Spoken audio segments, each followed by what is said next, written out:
Samajwadi party और Bahujan Samaj party के बीच जुबानी जंग कोई नई बात नहीं है, लेकिन स्वामी प्रसाद मौर्य के बयान पर एक बार फिर से बसपा प्रमुख मायावती ने सपा अध्यक्ष अखिलेश यादव पर तंज कसा है। बसपा सुप्रीमो मायावती एक के बाद एक 3 ट्वीट करते हुए आरोप लगा दिया कि समाज में जातिवाद देश फैलाना समाजवादी पार्टी का स्वभाव है। मायावती ने लिखा है, सपा प्रमुख की मौजूदगी में लगाए मुलायम कांचीराम हवा में उड़ गए जय श्री राम के नारे को लेकर रामचरितमानस विवाद वाले सपा नेता पर मुकदमा होने की खबर आज सुर्खियों में है। वास्तव में यूपी के विकास और जनहित के बजाय जातिवादी देश और अनर्गल मुद्दों की राजनीति करना सपा का स्वभाव रहा है। मिले मुलायम कांशीराम हवा में उड़ गए जय श्री राम यूपी की सियासत में 30 साल पहले दिए गए इस विवादित नारे ने एक बार फिर से प्रदेश में भूचाल खड़ा कर दिया। मायावती ने अपने दूसरे ट्वीट में 1993 के इसी घटनाक्रम का जिक्र किया है। ये हकीकत लोगों के सामने बार बार आती रही है कि 1993 में कांशीराम ने सपा बसपा गठबंधन मिशनरी भावना के तहत बनाई थी, लेकिन मुलायम सिंह यादव के गठबंधन का सीएम बनने के बावजूद उनकी नियत पाक साफ न होकर बसपा को बदनाम करने और दलित उत्पीड़न को जारी रखने की रही। इसके साथ ही बसपा प्रमुख ने हिदायत देते हुए लिखा है कि सपा की हरकतों से दलित, अन्य पिछड़ों और मुस्लिम समाज को सावधान रहने की सख्त जरूरत है। वहीं उमेशपाल हत्याकांड को लेकर एक और सनसनीखेज खुलासा हुआ है। ये खुलासा अतीक अहमद के पुश्तैनी घर से बरामद एक रजिस्टर से हुआ है। अतीक अहमद के ध्वस्त मकान के मलबे से उमेशपाल हत्याकांड का बड़ा सुराग हाथ लगा है। ये मकान अतीक अहमद का पुश्तैनी मकान था, जिसे सितंबर 2020 में बुलडोजर से ध्वस्त कर दिया गया था। पुलिस कस्टडी रिमांड में लिए गए नौकर राकेश उर्फ लाला की निशानदेही पर पुलिस ने यहां से एक बैग और आईफोन बरामद किया है। जेल में की गई पूछताछ में अतीक अहमद के घरेलू नौकर राकेश उर्फ लाला ने बताया था कि उसने वारदात के बाद अतीक अहमद के पुश्तैनी मकान का जो मलबा है, उस मलबे में काले रंग का एक बैग छिपा कर रखा हुआ है। उस बैग में एक आईफोन है, कुछ आधार कार्ड हैं। हैरानी की बात यह है कि उस आईफोन में अतीक की आईडी बड़े अशरफ की छोटे और शूटर गुलाम की आईडी उल्लू के नाम से बनी थी। तीनों आईडी अलग अलग फोन पर चलाई जा रही थी और इस फोन से ही पूरा प्लान तैयार किया गया था। जो कोड वर्ड तैयार किए गए थे उसमें माफिया अतीक अहमद को बड़े नाम दिया गया था। इसके साथ साथ बरेली जेल में बंद अशरफ को छोटे नाम दिया गया था।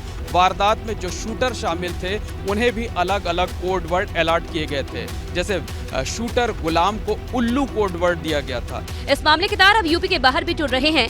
एसटीएफ ने हैदराबाद से 2 लोगों को हिरासत में लिया है, जिनसे पूछताछ की जा रही है।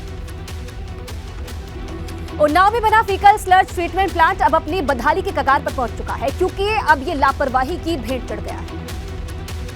आपके टैक्स से बना ये FSTP यानी फीकल स्लज ट्रीटमेंट प्लांट अब अपनी बदहाली पर आंसू बहा रहा है, क्योंकि ये प्लांट पिछले 3 महीने से बंद पड़ा है। पहले तो ये सोलर सिस्टम से चलता था, लेकिन वो भी 3 साल पहले बंद हो गया। दरअसल ये फीकल स्लज ट्रीटमेंट प्लांट साल 2018 में बना था। इसमें 4 करोड़ 39 लाख की लागत आई थी। ये स्लज ट्रीटमेंट करके सॉलिड और लिक्विड अलग होता था। बचे सॉलिड वेस्ट से खाद बनता है, जबकि बचे लिक्विड का इस्तेमाल खेतों की सिंचाई के लिए किया जाता है।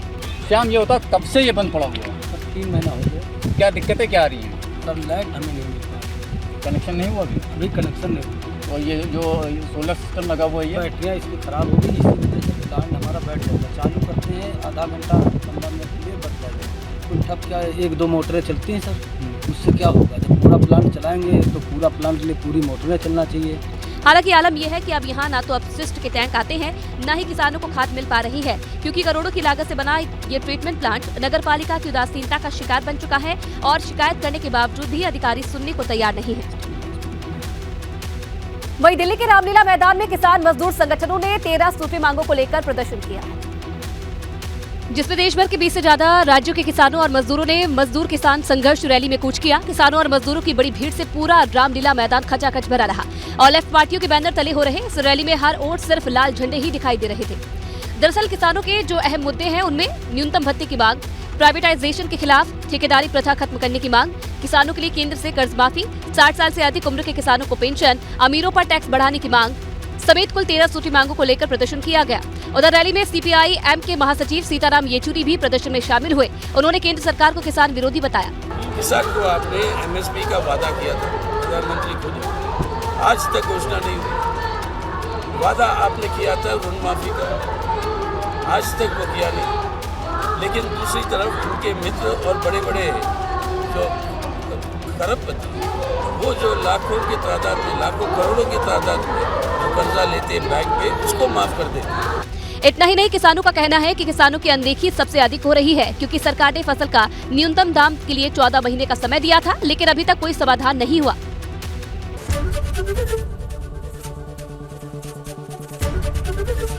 एबीपी गंगा, खबर आपकी, जुबान आपकी।